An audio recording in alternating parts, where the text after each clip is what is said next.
दमदार क्वालिटी नंदन की गारंटी। विजेंद्र बाबू हम लोगों के अभिभावक हैं महोदय। उनका एक बयान हमने देखा। अभिभावक हैं, हम लोग सब उनको अपने पिता तुल्य मानते हैं।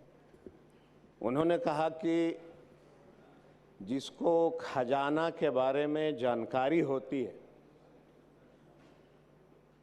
वही चोर होते हैं। तो पूरे बिहार के अवाम अगर ये कह रहा है कि आपका खजाना खाली है तो क्या पूरे बिहार के अवाम चोर हैं? अगर हाँ बताता, बस 1 मिनट खाली रुकिए, वो बताते हैं। जहां खजाने भरे पड़े थे ये आपको पता था कि हमको पता था?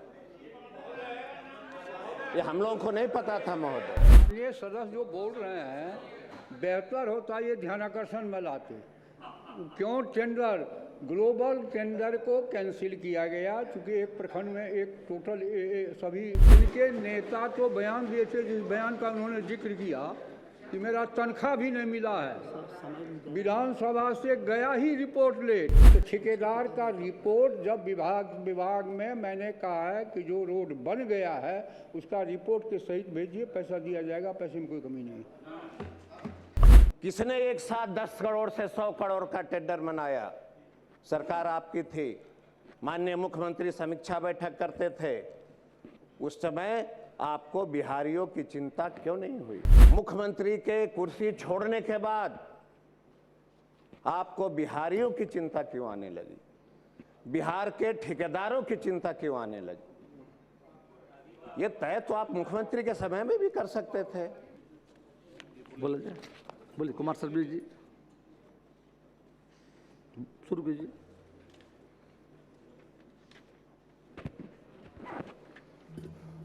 अध्यक्ष महोदय, मैं धन्यवाद देता हूं, आपने समय हमें दिया है बोलने के लिए।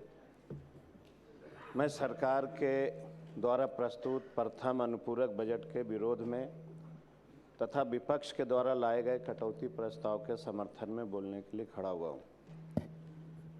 महोदय, हम लोग बोलना नहीं चाहते थे, लेकिन बिहार की तमाम जनता ने जिस पार्टी को सत्ता सौंपा, ये बिहार की जनता काफी चिंतित है खजाने को लेकर के। अभी तक हम लोगों ने जो देखा है महोदय कि अनुपूरक बजट मुख्य बजट का 5% तक होता है महोदय, तब तो हम लोग मानते हैं कि चलिए बिहार की हालत अच्छी है। लेकिन मैं जो देख रहा हूं कि पहला अनुपूरक बजट में ही सरकार के द्वारा मूल बजट का 30%। एक अंतर्राष्ट्रीय अनुभव को साझा कर रहा हूं महोदय।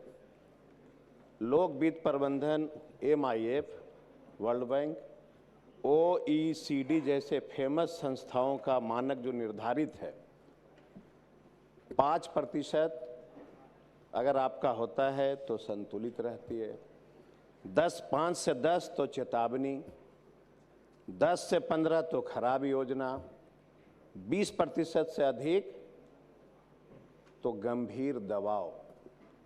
इसी गंभीर दबाव के वजह से बिहार की आवाम इतनी चिंतित है। महोदय, स्टेट फाइनेंस रिपोर्ट के 24-25 में यह बताया गया कि बिहार 2024 में राजस्व घाटा वाला राज्य बन गया है। तभी सरकार को ये जवाब देना पड़ रहा है कि हम गांव में कौन कौन टैक्स ले रहे हैं, किस प्रकार से हम टैक्स की वसूली कर रहे हैं। महोदय,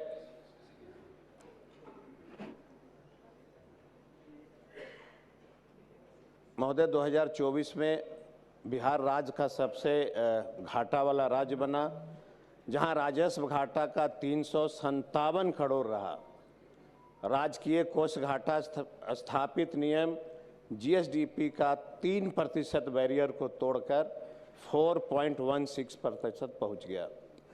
इसी रिपोर्ट में लोक ऋण निर्धारित मानक 32.8 का बैरियर को तोड़कर 37.8 3,16,361 करोड़ पहुंच गया महोदय। अब तो 4 लाख करोड़ से भी ज़्यादा हो गया महोदय। कर्ज का बोझ इतना बढ़ गया कि ब्याज भुगतान का राजस्व प्राप्ति का 9% खर्च हो जा रहा है। और इस रिपोर्ट के अकाउंटिंग की गड़बड़ी की उजगार क्या है, जिसमें राजस्व व्यय की पूंजीगत व्यय को दर्शाया गया है तथा इस रिपोर्ट के अनुसार 15-16 से 24-25 दशक के दौरान बिहार में अग्रिम राशि के रूप में निकाले गए एसी बिल का समायोजन भी नहीं होने की प्रवृत्ति बहुत अधिक रही है महोदय। वित्त वर्ष 2024-25 के अंत में बिहार 10,362 करोड़ एसी बिलों को साथ देश के शीर्ष राज्यों में शामिल है महोदय। इसी रिपोर्ट में बताया गया है कि बिहार के कुल राजस्व में उनके अपने कर राजस्व की हिस्सेदारी मात्र 24.5%, जबकि केंद्र करों की हिस्सेदारी में केंद्रीय अनुदान मिलकर राज्य के वित्तीय ढांचे का बहुत बड़ा हिस्सा बनाता है। महालेखाकार का यह रिपोर्ट स्वयं सरकार की महोदय पोल खोल रही है महोदय। हमारे विजेंद्र बाबू हम लोगों के अभिभावक हैं महोदय। उनका एक बयान हमने देखा। अभिभावक हैं, हम लोग सब उनको अपने पिता तुल्य मानते हैं। उन्होंने कहा कि जिसको खजाना के बारे में जानकारी होती है वही चोर होते हैं। तो पूरे बिहार के अवाम अगर ये कह रहा है कि आपका खजाना खाली है, तो क्या पूरे बिहार के अवाम चोर हैं? अगर हाँ बताता, बस 1 मिनट खाली रुकिए, वो बताते हैं महोदय। शांति बनाए रखिए महोदय, मौका मिलेगा आप सबको बोलने का, बोलिएगा। अध्यक्ष महोदय, अपने समय बोलिएगा। अध्यक्ष महोदय, बैठे बैठे चर्चा नहीं करें। अध्यक्ष महोदय, साइलेंट। अध्यक्ष महोदय, राम मंदिर में खजाना भरा हुआ था, ये हमको जानकारी थी कि आपको जानकारी थी? किसको जानकारी थी? वैष्णो देवी का खजाना भरा हुआ था, ये लालू यादव को जानकारी थी कि आपको जानकारी थी? देश का तमाम वह मंदिर जहां खजाने भरे पड़े थे, ये आपको पता था कि हमको पता था? ये हम लोगों को नहीं पता था महोदय। और महोदय अभी जब मैं गया, अभी महोदय जब हम गए बांकेपुर, इस बात को हटा दिया जाए प्रोसीडिंग से। आगे बोलिए महोदय। जब हम गए महोदय, शांति शांति महोदय, हटा दिया हम। ये किताब है महोदय, ये किताब हमने नहीं छापा है, ये सरकार की ओर से है। इसमें नियम और कानून हमने नहीं बनाया है, जिनकी सत्ता है, जिनकी सरकार है, उन्होंने बनाया। मैं इसलिए ये किताब दिखाना चाह रहा था महोदय कि आपदा की पैसा किस परिस्थिति में निकाली जाती है। जब राज्य में कोई बहुत बड़ी आपातकाल आ जाए, राज्य में भूकंप आ जाए, राज्य में बाढ़ से काफी लोग पीड़ित हो जाए, राज्य में पूरा राज्य सुखाड़ के चपेट में हो जाए। महोदय, मैं सरकार के एक अत्यंत गंभीर वित्तीय निर्णय की ओर सदन का ध्यान आकृष्ट कर रहा हूं महोदय। सरकार ने सामाजिक सुरक्षा पेंशन के भुगतान के लिए आकस्मिकता निधि से 3662 करोड़ रुपए निकाले बिना सदन की अनुमति का। सदन बुला लिए होते, जनता से जीते हुए प्रतिनिधियों से राय ले लिए होते, निकाल लेते अगर आपको इतनी वित्तीय संकट पड़ी थी तो। और मैंने जो किताब दिखाया महोदय, उसमें बिहार बजट मैनुअल, बिहार आकस्मिकता निधि अधिनियम 1950 की प्रति है उसमें महोदय। धारा 5 स्पष्ट कहती है कि यह निधि केवल एक मिनट बैठ जाइए, अप्रत्याशित एक से व्ययों। बैठ जाइए। माननीय संसदीय कार्य मंत्री। सर्वजीत जी अच्छा बोल रहे थे, केवल हम फैक्ट चेक में एक चीज़ आपको बता देना चाहते हैं कि आपदा में और आकस्मिकी में फर्क होता है। आपदा डिजास्टर है और आकस्मिकी कंटिंजेंसी है।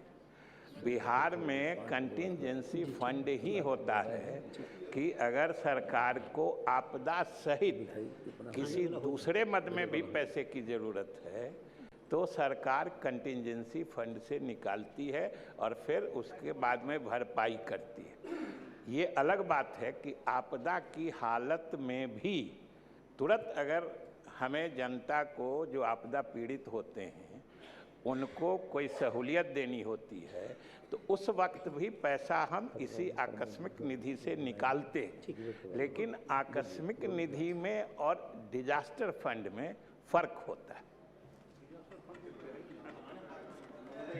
मैं सरकार की ओर से मैं यही बात सुनना चाहता था अध्यक्ष महोदय, मैं यही जानना चाहता था कि हम और आवाम जो कह रहा है कि क्या बिहार में सच में वित्तीय संकट है, स्वयं माननीय मंत्री ने, वो अलग बात है कि इन्होंने घुमा के बोला, ये अलग बात है, इन्होंने घुमा के बोला, ठीक है मैं आपकी बात को मानता हूं, लेकिन ये मान लीजिए कि बिहार में वित्तीय संकट है और महोदय बढ़ जाइए।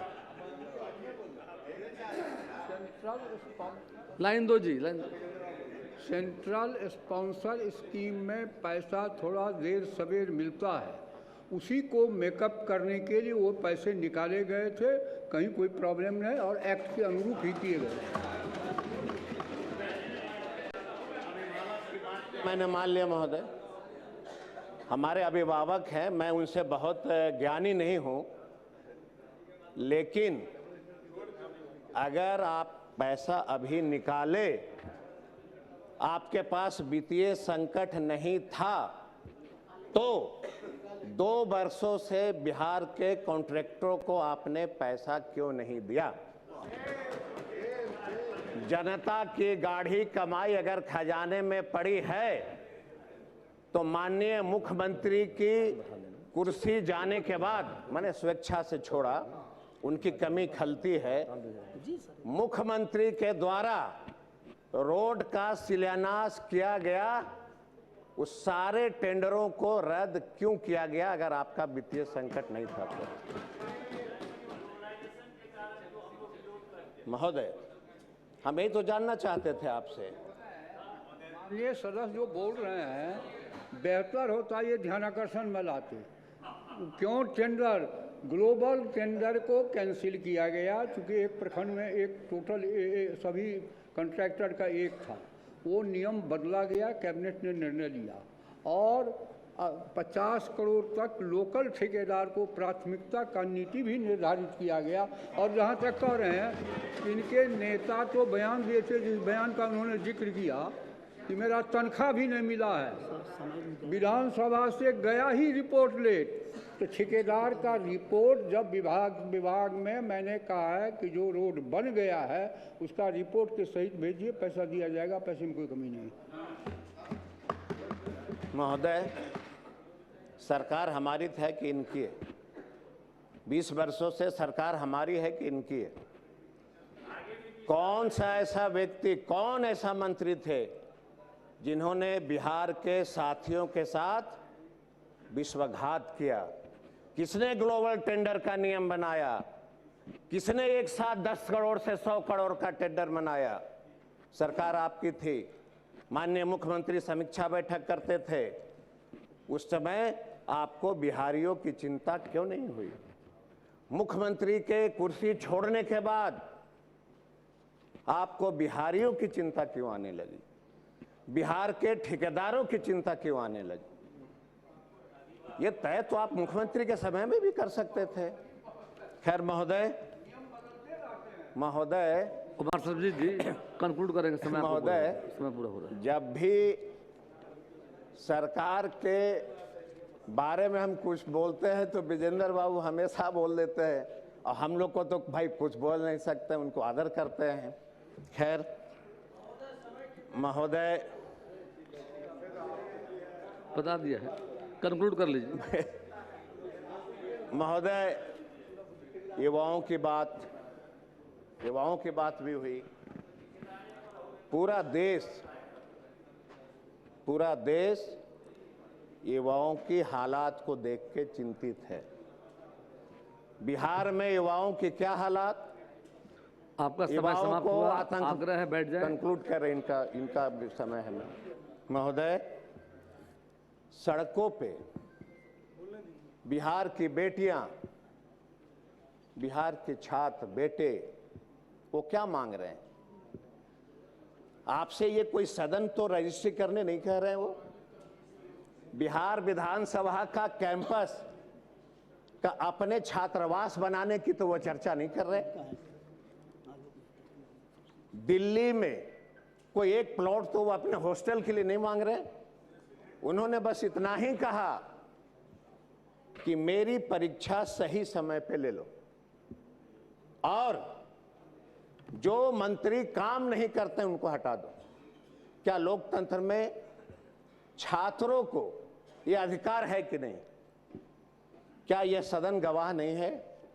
क्या यह सदन में माननीय मुख्यमंत्री, पूर्व मुख्यमंत्री ने मंत्रियों का इस्तीफा नहीं लिया? आज अगर माननीय मुख्यमंत्री नीतीश कुमार इस सदन में मुख्यमंत्री होते तो मैं पूरे भरोसे के साथ कह सकता हूं कि बिहार के छात्रों को इस तरह से सड़क पे घसीट के कोई नहीं मारता।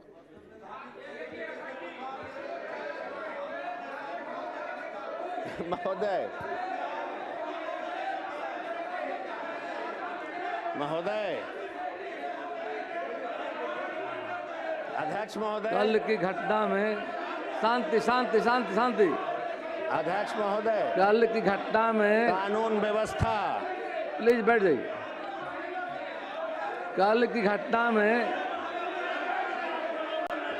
प्लीज बैठ जाइए, बैठ जाइए। मौका देंगे, मौका देंगे, मौका देंगे। बैठ जाइए, बैठ जाइए, बैठ जाइए। मौका देंगे, मौका हम देंगे, मौका देंगे। बैठ जाइए। रोमित जी बैठिए, बैठिए।